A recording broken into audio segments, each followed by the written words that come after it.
Hey guys, welcome to Mani Aricha Soru.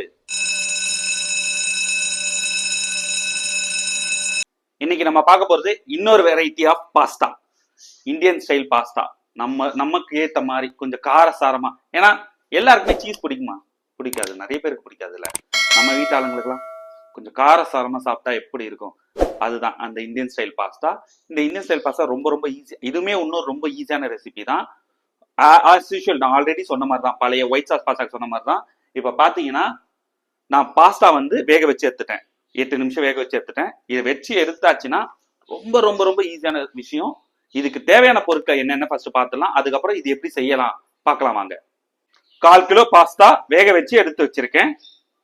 3 medium size வெங்காயம், medium size தக்காளி பொடியா நறுக்குனது, 10 பல் பூண்டு ஃபைனா சாப் பண்ணி வச்சிருக்கேன், 2 பச்சை மிளகாய், 1 ஸ்பூன் இஞ்சி பூண்டு விழுது, 3/4 டேபிள் ஸ்பூன் பிளெயின் மிளகாய் தூள், தனி மிளகாய் தூள், 1 டேபிள் ஸ்பூன் தனியா தூள், 1/4 டேபிள் ஸ்பூன் மஞ்சள் தூள், 1 கப் டொமேட்டோ சாஸ், அளவு உப்பு, கொஞ்சோண்டு கொத்தமல்லி. இவ்வளவுதான் இந்த பாஸ்தா செய்யறதுக்கு தேவையான பொருட்கள். இப்போ பாஸ்தா செய்ய ஆரம்பிச்சிடலாம். ஸ்டவ் ஆன் பண்ணியாச்சு. கடாய் சூடாகும் போது ஒரு 2 ஸ்பூன், 2ல இருந்து 2.5 ஸ்பூன் கடலை எண்ணெய். நீங்க கடலை எண்ணெய் மட்டும் தான் யூஸ் பண்ணணும் இல்லை, ரீஃபைண்ட் ஆயில் யூஸ் பண்ணலாம். இதுக்கு கடலை எண்ணெய் யூஸ் பண்ணா இன்னும் கொஞ்சம் ஃபிளேவர் கிடைக்கும், தனி ஃபிளேவர் அது ஆக்சுவலா. அதனால நான் யூஸ் பண்றேன். உங்களுக்கு என்ன எண்ணெய் வேணுமோ, நல்லெண்ணெய் மட்டும் யூஸ் பண்ணாதீங்க. கடலை எண்ணெய், ரீஃபைண்ட் ஆயில் இல்ல ரைஸ் பிராண்ட் ஆயில் எது வேணா யூஸ் பண்ணிக்கலாம். இந்த எண்ணெய் காயட்டும், அடுத்து ஸ்டார்ட் பண்ணிடலாம். எண்ணெய் சூடாயிடுச்சு. நம்ம கட் பண்ணி வச்சிருக்க பூண்டை போட்டுக்கலாம். இந்த பூண்டு போட்டு லைட்டா வதக்கிடணும். ரொம்ப தீஞ்சிரும் கூடாது. இந்த பூண்டோட ஃபிளேவர் மட்டும் லைட்டா போனா போதும், ரொம்பலாம் போகணும்னு அவசியமே இல்லை. அதுதான் இந்த கடலெண்ணெய் யூஸ் பண்ணும்போது அந்த அரோமா வருது பாருங்கப்பா, உண்மையா. ஆனா கடலெண்ணெய் சமைச்சாலே அது தனி டேஸ்ட் தாங்க. அதுதான் ரொம்ப இல்லை, லைட்டா போட்டு வதக்கிட்டேன். இது வதங்கின உடனே லைட்டா வதங்கும் போதே வெங்காயம், ஆல்ரெடி சொன்ன மாதிரி 3 வெங்காயம் ஃபைனா சாப் பண்ணி வச்சிருக்கேன். இந்த பாஸ்தாக்கு பார்த்தீங்கன்னா வெங்காயம் தக்காளி ரொம்ப ஃபைனா சாப் பண்றது ரொம்ப ரொம்ப முக்கியம். ஏன் அப்படின்னா இது நல்லா ஃபைனா சாப் பண்ணீங்கன்னா நல்லா பேஸ்ட் ஆகும். நல்ல கன்சிஸ்டன்சி வந்து நல்லா பேஸ்ட் ஒரு மாதிரி நல்லா திக்கா வரும், தொக்கு மாதிரி நல்லா இருக்கும்.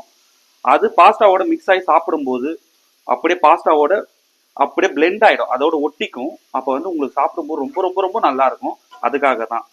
அதனால வந்து முடிஞ்ச அளவுக்கு இது எவ்வளோ ஃபைனா சாப் பண்ண முடியுமோ சாப் பண்ணுங்க. இப்போ பார்த்தீங்கன்னா நான் எந்த அளவுக்கு சாப் பண்ணியிருக்கேன்னு உங்களுக்கே தெரிய வரும். இந்த அளவுக்கு ஃபைனா சாப் பண்ணியிருக்கேன். இது அப்படியே ஒரு 50% வதங்கணும். ரொம்பலாம் அப்படியே டார்க்கா அப்படியே வந்து கோல்டன் ப்ரௌன் அந்த மாதிரிலாம் இல்லை, 50% வதங்கினா போதும்.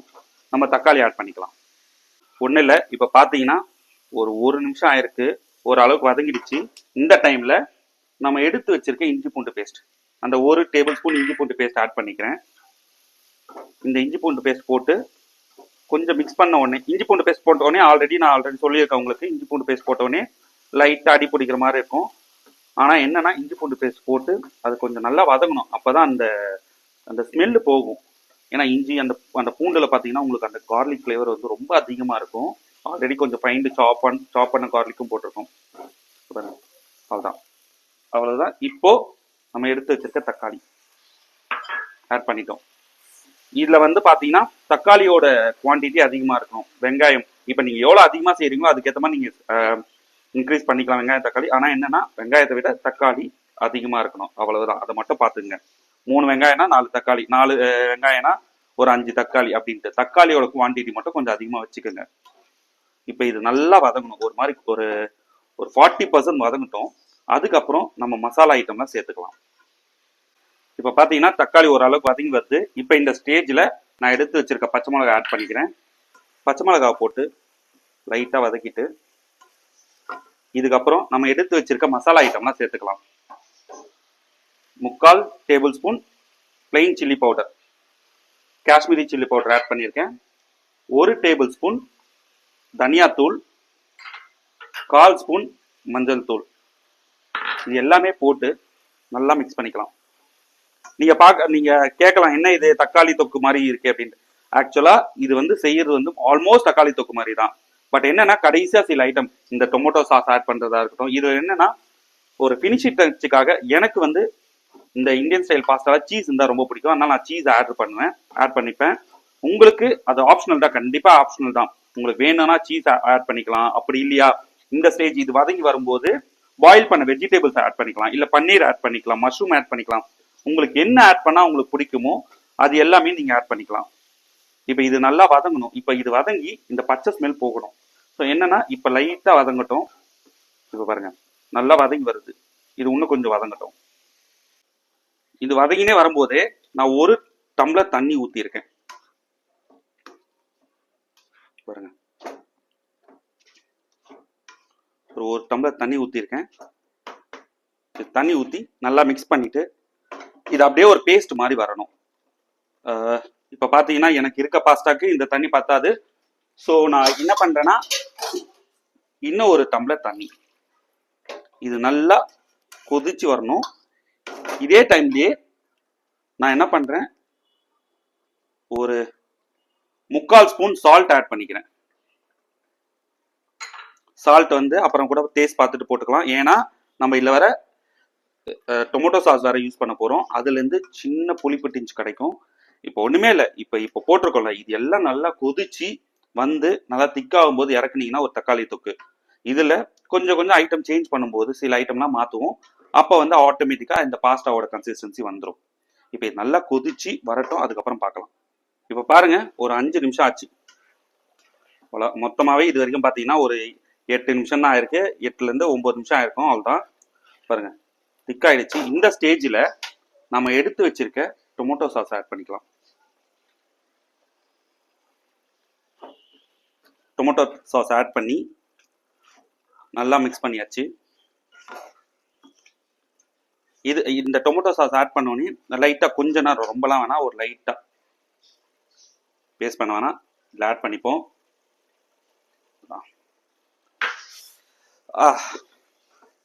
டொமேட்டோ சாஸ் ஆட் பண்ணோன்னே உங்களுக்கு கலர் பாருங்களேன். அப்படியே அந்த கலர் பாருங்க, அந்த கலர் கன்சிஸ்டன்சி எந்த அளவுக்கு மாறுதுன்னு.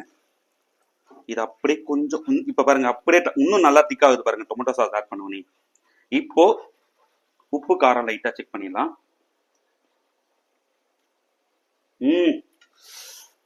காரம் கரெக்டா இருக்கு, ரொம்ப அதிகமே இல்லை, பர்ஃபெக்டா இருக்கு. புளிப்பு அந்த டொமேட்டோ சாஸ்ல இருக்கு ஒரு புளிப்பு, சால்ட் கண்டென்ட் எல்லாமே கரெக்டா இருக்கு. இப்போ இந்த ஸ்டேஜ்ல பாஸ்தா ஆட் பண்ணிடலாம். பாஸ்தா ஆல்ரெடி எண்ணெய்லாம் போட்டு வச்சிருக்கேன். இப்போதான் இதை பாருங்க நல்லா மிக்ஸ் பண்ணிடலாம். இப்ப பாத்தீங்கன்னா இந்த அளவுக்கு மசாலா இல்லைன்னு வச்சுங்க, ரொம்ப சட்டலா இருக்கும். இதுல மசாலா இல்லாம அப்படியே இந்த மசாலாவோட சேர்த்து சாப்பிடும் போது தான் இதோட டேஸ்ட் இன்னும் கொஞ்சம் நல்லா எலிவேட் ஆகும். இப்ப பாருங்க இது எல்லாமே மிக்ஸ் ஆகும்போது இதுல ஒட்டிக்கும். இது ஒண்ணு இல்லை, இப்போ ஒரு 2 நிமிஷம் அப்படியே கொஞ்சம் சிம்ல வச்சு அப்படியே டாஸ் பண்ணிக்கிட்டே இருக்கணும். அப்படியே இந்த மாதிரி வதக்கிட்டே இருந்தா போதும், ரெடி ஆயிடும். இறக்கத்துக்கு முன்னாடி சீஸை தூவிட்டு அப்படியே சீஸை வந்து மேலே அப்படியே கார்னிஷ் பண்ணிட்டு கொத்தமல்லி போட்டு இறக்கிட்டு சுட சுட சாப்பிட்டீங்கன்னா, ஐயோ, அதுவும் காலைல ஆஃபீஸ்க்கு போகும்போது பிரேக்ஃபாஸ்ட்டுக்கு இதை செஞ்சு கொடுத்தாங்கன்னு வச்சுங்க, அன்னைக்கு டேவே சூப்பராக இருக்குங்க. அப்படியே இந்த டேவே சூப்பராக ஆரம்பிக்கும். அவ்வளோதான். இதை பாருங்க இது நல்லா ரெடி ஆகட்டும், பார்க்கலாம். அவ்வளோதான், ஒரு 30-40 செகண்ட்ஸ் ஆயிடுச்சு. நம்ம எடுத்து வச்சிருக்க சீஸை அப்படியே கிரியேட் பண்ணிடலாம். பாருங்க இது கம்ப்ளீட்டா ஆப்ஷனல் தாங்க, உங்களுக்கு வேணும்னா யூஸ் பண்ணிக்கலாங்க. சீஸ் போட்டால் ரொம்ப நல்லா இருக்கும். எனக்கு அந்த டேஸ்ட் பிடிக்கும். எனக்கு யூஸ்வலாகவே சீஸ் ரொம்ப நான் பிடிச்சி, எனக்கு ரொம்ப ரொம்ப சீஸ் பிடிக்கும். என்னடா இந்தியன் ஸ்டைல் சொல்லிட்டு மறுபடியும் சீஸ் போட்டால் எனக்கு பிடிக்கும். உங்களுக்கு வேணும்னா போட்டுங்க, இல்லைன்னா அவாய்ட் பண்ணிங்க. பாருங்க சீஸ் எல்லாம் கிரேட் பண்ணியாச்சு. அப்படியே நல்லா மிக்ஸ் பண்ணிடலாம். சீஸ் அதில் மிக்ஸ் ஆகும் போதே பாருங்க அப்படியே ஐயோ, எனக்கு அந்த சீஸோட ஸ்மெல் ஃப்ளேவர் பயங்கரமா வருதுங்க எனக்கு. அவ்வளோதான் அவ்வளோதான். இப்போ அவ்வளோதான். இதில் அப்படியே கொத்தமல்லியை தூவிட்டு இதை கார்னிஷ் பண்ணி இறக்குனீங்கன்னா சூப்பரான இந்தியன் ஸ்டைல் பாஸ்தா ரெடி ஆயிடுச்சு. இப்போ பாருங்க அப்படியே அந்த பாருங்க அந்த சீஸோட இது பாருங்க எப்படி இருக்குன்னு. நான் ரொம்ப இல்லைங்க, ஒரு 3 கியூப் சீஸ் தான் போட்டேன், அமுல் சீஸு. உங்களுக்கு வேணும்னா அதிகமாக கூட போட்டுக்கலாம், இது கரெக்டாக இருக்கும். தான் கொத்தமல்லி தூவிட்டு அவ்வளோதான், ஸ்டவ் ஆஃப் பண்ணிட்டேன். இப்போ டேஸ்ட் பண்ணிட்டு எப்படி இருக்குன்னு சொல்கிறேன் வாங்க.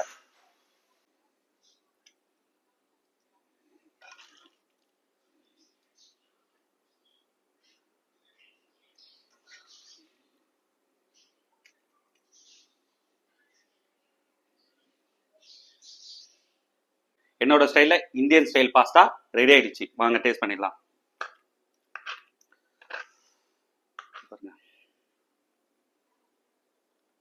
ஆவி பறக்குது.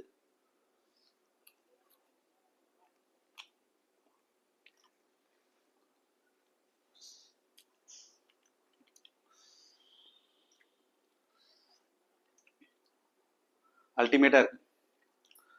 அந்த காரம் ஆல்ரெடி சொன்ன மாதிரி தான், அந்த காரம், அந்த டொமேட்டோ சாஸோட சின்ன புளிப்பு, சீஸோட அந்த ஸ்வீட்னஸ் ப்ளஸ் அதில் வந்து அந்த சால்ட்டி கண்டென்ட்டு எல்லாமே சேர்த்து இந்த பாஸ்தாவில் நல்லா பிளெண்டாக இருக்குது.